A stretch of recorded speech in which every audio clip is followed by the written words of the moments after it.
Сыбайлас жемқорлық қазіргі қоғам өміріндегі өзекті мәселелердің бірі екені анық. Бұл дертке барша мемлекеттік мекемелермен қатар жоғары оқу орындары да қарсы күрес жұмыстарын жүргізуі тиіс.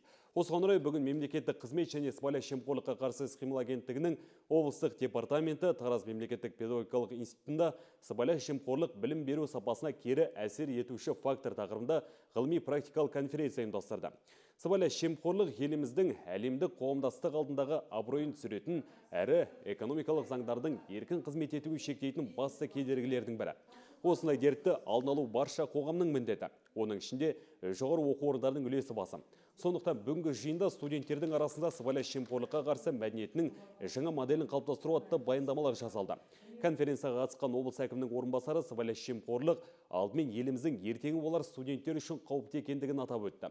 Сондай-ақ аталған департамент алдағы уақытта жоғары оқу орындарымен сыбайлас жемқорлыққа қарсы күрес жұмыстарын бірлесе атқаратындықтарын жеткізді.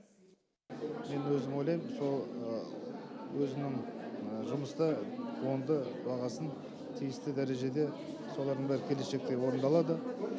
Осы конференцияның қорытындысында жинақталған жақсы бір журнал шығарылып таратылады.